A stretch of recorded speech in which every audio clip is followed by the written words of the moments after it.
So how do you make an emotionally scarring backstory of King Andrias much more emotional and scarring? You have him voiced by Hunter from Owl House, and you have his best friend be Dipper from Gravity Falls.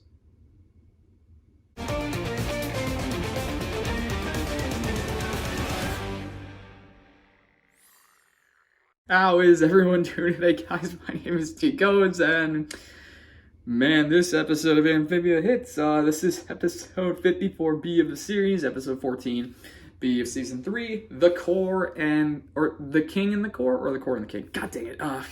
It's the Core and the King sounds about right. But this episode really, because, we up to this point, we kind of had hints of maybe something's up with Andrias, and of course we wanted to do a little bit of history of just what exactly happened, why was the music box gone, all that, yada yada yada. So this episode we get the answers to that, but we also get a few other things, like for example, the Core fused with Marcy, or Darcy as they called themselves, which I really found funny. It was just I love that they're going through some stuff, and then Andrews comes in, he's like, Marcy, or the Core, or wait, what should I call you? And it's I love Darcy. They're just,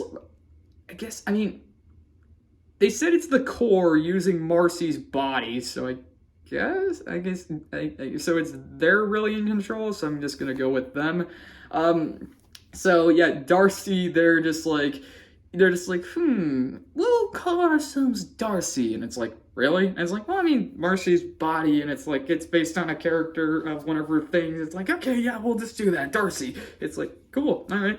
So the thing about Marcy that they explained is Marcy isn't really fused with them. It's just they locked her away up here, as they have stated. They're just using Marcy's body as a vessel, basically, to carry out her thing. But of course, it's like not everything in terms of Marcy has been locked away. Obviously, her voice is still kind of with them. It's just much more of like a creepier, echoey, darker voice, I guess, is the best way to sum it up. And kind of like Venom. It's like if Marcy was fused with like a Venom symbiote. It's like kind of like the way Venom talks with Eddie Brock. Just much more of the echoey thing. So not like the Tom Hardy version, but more of like the show, like in the TV shows and all that. So, but yeah. So Marcy or Darcy, so along with the voice, they also have like some of Marcy's traits. Like they have like some of the same interests, the same physical traits. So like they actually do trip and fall once in this episode, and it's like Darcy's just like, we'll fix that. It's like we'll recalibrate that later. But one thing is, I like how Andrias brings in cupcakes, and it's actually in the exact type flavor that Marcy loves. So it's like they're like, Marcy's favorite. And it's like they start eating it. It's like, you have no idea how long it's been since we actually had a body. And it's like eating it. It's like, oh, cool. And I'm like, yeah, keep telling yourselves that. Bunch of hive minds that took over the body of a 13-year-old girl. Disney. And of course, after playing Horizon Forbidden West, I'm just like, so wait, this sci-fi story has a hive mind intelligence that wants to take over the universe, and this one has a hive mind that wants to take over the universe. Okay, what? But yeah, so Darcy, they're, of course, they're like, we gotta continue with some calibrations, we gotta continue adding some stuff, taking some stuff out, like some memories and whatnot. And so for Andrias, he kind of is more focused on, like, he finds an old picture of him and his friends, and so we get the flash, and that's kind of how this episode really kicks off. It is really just Andrias having that memory of what it was like to be younger with his friends, how everything seemed to be much more straightforward, much more intriguing. And so I was a bit interested as to how the relationship between the three was gonna work. And in this case, it seems to be a pretty straightforward, one, it's a straightforward I can't say relationship today. Relationship between his best friend Beryl, who is the Beryl's Warhammer, the Toad, and Leaf, the frog that looks like Sprig. And there are some things in this episode. It's like, okay, maybe they are a descendant, maybe they are an ancestor of Sprig. It's like because. Okay, so yeah, so in this episode, Andrias, who yes is voiced by Zeno Robinson, that voices Hunter in Owl House. He voices the younger version of Andrias in this, and I gotta admit, he really pulls it off. I mean, I'm not saying that he's a bad. I'm not saying like his performance is like. I guess the best way to sum it up is like, he has to both sound like and act like a younger Keith David. I guess is the best way to sum it, because like Keith David's voice is so distinct, so commanding. It's like, so to have a younger version of that, I felt like it really worked here, because like you can hear some of you can hear Keith David saying these lines. It's a good way to say it, but it doesn't feel like it's a older, more brittle. It's a younger, more energetic, more enthusiastic Andrias, that we have seen in the show. We have seen Andrias as the nice, holly jolly kind of guy, but like in this episode, it's he's younger. He's kind of like a kid in a way, but he does know his responsibilities. He knows that he has to do his things. So that's Andrias in this, and his best friend Beryl, who is voiced by Jason Ritter, Dipper from Gravity Falls. Like, I love that the first grunt that Beryl gives, I'm just like, that's Dipper. Like, that was Dipper. I'm like, it was so I love it when I can tell a voice, and by just hearing it, I feel like, granted, there are times where I hear a voice and I'm like, I don't know who that is, and I hate myself for not knowing it, and then later on when I find out, I'm like, that's why. In this episode, I could tell it was Jason Ritter, and I love him in this episode because he's the Toad. He's kind of like a brute, but he's also a friend of Andrias, and then he's more noble. He really does try to like help his friends, but of course it's like there are some of the conflicting things that happen in this episode that make things a little more interesting, and that surrounds the third friend, the frog that looks like Sprig. Her name is Leaf, which is, I think for a lot of people was like, didn't expect that to be the name. The voice actress, I don't reckon, the voice sounds familiar. I don't know what from, though. Like I said, I see these episodes and I immediately come in and do these to have like a really a straightforward initial reaction thoughts of this. So like her voice was very, it wasn't, good. They were really good. I liked some of the funny ways that they interacted with each other. This friend group really does feel like a friend group. But for Andrias, because he's the prince of the king of Newtopia, it's like, okay, guys, I gotta be doing my prince stuff, like going invading other planets. It's like, so it's like that's the thing. Is like this is like a tyrannical, multiversal kingdom thing, empire. So it's like Andrias, he has to be doing stuff for his dad, and like. His father is like, we have been conquering many worlds. Now we have a new world called Earth. It's during this they're in this medieval age. And it's like, well, yeah, because if this is 1,000 years ago, this would be like 1022. It's like somewhere in that mid-range. So it's like, okay, we're going to go invade, wipe them all out. And it's just like, whoa, we're going to wipe them all out? It's like, when have we done that? And I'm like, where have you been? Because I feel like if you're going to other worlds, if you're going to invade other worlds, I don't know, it's like, but Andrias is a bit conflicted of actually, like, wiping out an entire race. And I'm like, well, luckily you didn't do that. That's good. But Andrias, he gets the key to the music box, which of course is in the throne room, and it's obviously what powers the entire freaking world, like the entire all of Newtopia. And so Andrias is at first, he's obviously ecstatic about it. He goes and he shows it off to his friends, Beryl and Leaf. However, when Leaf touches the box, she actually gets like the visions of the future. You know, she sees the destruction of Amphibia and Utopia, but she also sees like the prophecy of the Calamity Trio. She even, this was so weird. I want to say it looked like the moon on a crash course for Earth. And all I can think of was the freaking Roland Emmerich movie Moonfall that came out recently. I didn't see the movie. I just saw the trailers, and I just like, there was an image in the trailer where I swear that it looked exactly like the shot in this episode. And I'm just like, okay.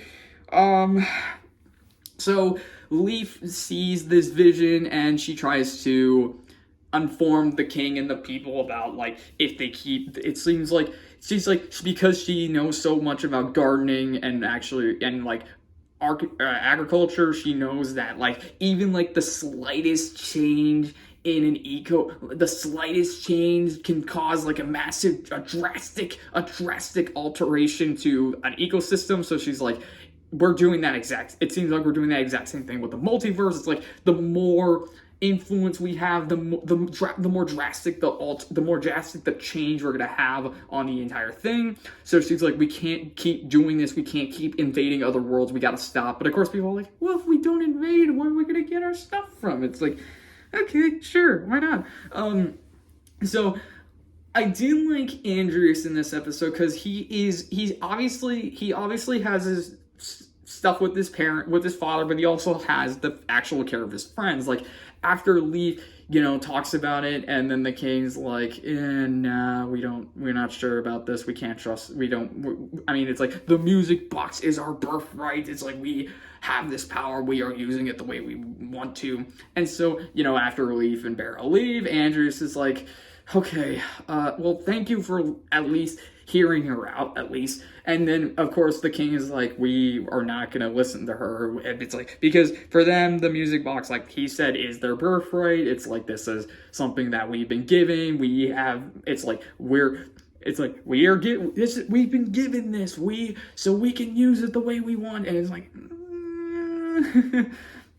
But of course, the thing about the king is like, you have bigger responsibilities than this, son. You just like, don't you think it's time? Don't you think it's time to say goodbye to those childhood friends of yours? That line. So Andrias, of course, is like, well, I can't just do that. But don't you realize what they've already been doing? It's like this. It's like you've only been in charge of the music box for a day, and they've already been asking you. They've already been trying to get you to change your mind about it. It's like altering your idea. And so, of course, Andrias is like, gosh. But so Leaf, clearly knowing that Andrias she literally saw this vision, so it's like she has to do something about it. So she takes the music box, but of course Andrias is like, no, you can't do that. You do anything. What's at stake?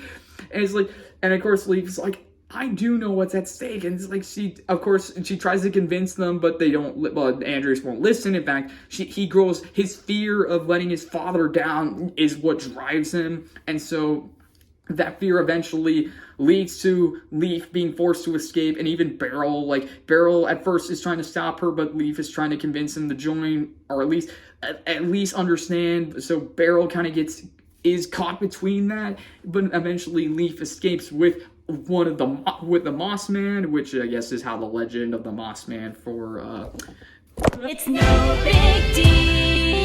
Yeah, no big deal. Okay, that happened because it's a bit. I wouldn't say chaotic. I just bumped the table. What the freaking heck? Okay, back to what I was saying. Yeah. So. Okay. So yeah. Leaf escapes with the Moss Man. Goes off into the night. Talks about how she needs to go see the Ohm because back when she was trying to convince the king says the only creatures that think we shouldn't be using this is the Ohms. It's like, so she goes to the Ohms, and so we know what happens because of what happened in the Mother of Ohms. The Mother of Ohms talked about how there hasn't been a frog in 1,000 years, so that was where the prophecy came. So of course, clearly Leaf knows what needs to be done, and that's why she goes to Earth, because the settings were already for Earth, which makes sense because it's like, well, that was the next planet we were going to conquer. So it makes sense that if there's a way to get to Earth, there's probably a way to get back to the Amphibia. So that's why it worked like that. The only question I do have is with the stones, like, I guess because it's the Calamity Trio, and that's what the prophecy was, that's why they got the Calamity powers when they came back to Amphibia. So that's probably the reason why that's why it is. Yeah. So I guess I answered my own question, but yeah. So we know what happens. Lee goes to Earth, so we just don't, and like that's kind of where she makes the vase that has the secret message of seek the Mother of All. She will lead you to your destiny. But of course, there's two things about this. One is the secret message, which we do learn later, early in the episode, how she knows how to do it is because Andrias's glasses, those cute little glasses, like turns out Leaf sends him messages, like it's invisible, so like he uses his glasses to see the invisible ink that Leaf uses, so that's how that's answered. However, the thing that I find intriguing is, so apparently in a book hidden in the castle that we found in season 2 when they talked about the 3 temples, it's like you gotta charge the 3 stones of these 3 hidden temples, each have their own unique source of energy. It's like, so in the book apparently someone deciphered like what was actually, or decoded what was in the book, and it's actually revealed the prophecy that we saw in the last the Mother Ohms episode. It's like 3, and so it's like, so did they know of the prophecy but just ignored the Ohms? But they wrote it down. Okay. So I mean, I guess because that's the other thing. I'm like, how did this prophecy form? How did all of this come to fruition? It's like, was this all predetermined by like the Calamity Box? Which, I mean, makes sense because if Leaf had a vision of what was to come, then it makes sense that maybe someone who used it earlier in their lifetime would have a vision of everything that's going to unfold. It's like, that's why the prophecy comes into fruition.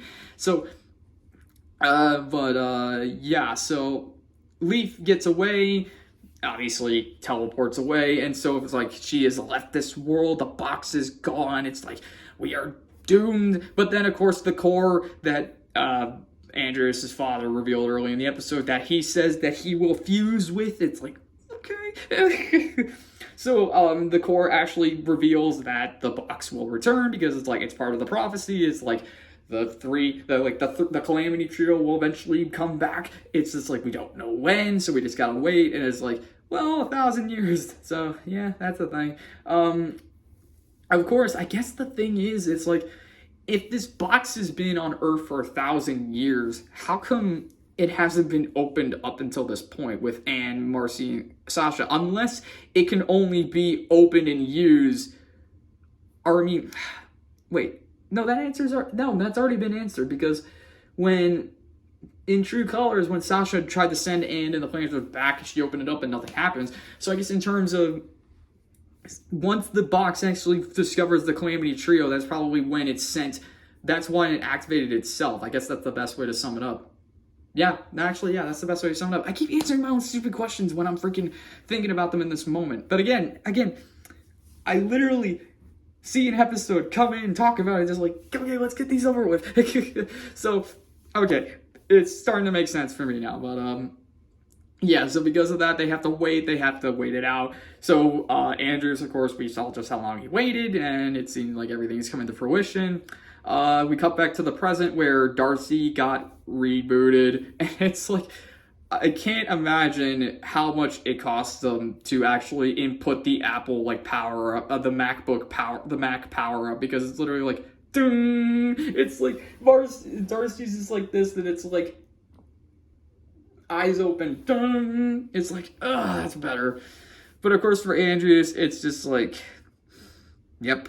And Darcy's just like, maybe I'm not the only one bad memories to get rid of. And then Andrew's just like, there are no bad memories for me. It's like, and Darcy's like, good, my son. It's like, because it's, like I said, his father fused with the core, so it's like, yeah, it's like, granted, I mean, Andrews is like, I can't imagine that guy's my Andrews is like, I can't believe I'm being bossed around by a 13-year-old girl from another world. It's like, I don't know, maybe, but, yeah, so in terms of this episode, an understanding of Andrews. I mean, I feel like I feel like some people gave Andrias too much flack early on because like, oh, he's just the big bad, we gotta hate him. So it's like, I mean, he's not a perfect guy. I mean, yeah, he's definitely bad, but it's like there is a bit of understanding of why he became so bad because after Leaf left, I mean, he even said it in True Colors. It's like he let his friends drive away. He let his friends get in the way of what was important. And it's like, in this case, Leaf took the box and left. And then after that, he's like, Andrias got more, like, he got more of an iron fist because he's like, if I can't try, he's like, those fogs got out of line. We got to keep them in line. And he's like, Barrel, you and the Toads are going to keep those fogs in line. He's like, go and protect. I did like that. I like that he didn't say like go and like monitor, go and like keep them in line. He's like go and protect local villages and the outskirts, and because that's where Barrel's Warhammer eventually turned out because they had the giant snake that Barrel lost to. So it's like he sent him out to die, man. It's like so it makes sense why Andrias would go down this path because it's partial influence of his parents, the fact that he failed, the fact that his friends in a way betrayed him. So it's like it makes sense. And then of course Matt Bradley is like, what should we use for the credits? Oh yeah, we should use the image of the burning photo, and it's like, thanks. Because we don't want to be subtle. But no, yeah, this was a really good episode. It was emotional. It was a bit tragic. It was a bit obviously understanding, but it also talks about like how even when the warning signs. I mean, granted, they wouldn't believe her because then it's like, oh, we mean it's our birthright to use this power. It's like, okay, yeah. It's like, I mean, obviously the commentary about like corruption, power, greed, how it can manifest into this, and it's like how it can be the downfall if we are not careful. And it's like, yeah, that definitely is a fact. I mean, it's been done more recently than you think. But yeah, so yeah. And that's pretty much it for this one. So hope you guys enjoyed the video. If you liked it, leave a like. If you want to leave a comment, leave a comment. And if you want to subscribe. You don't have to. I'm just saying. Thank you all for watching, and we will see you in the next video.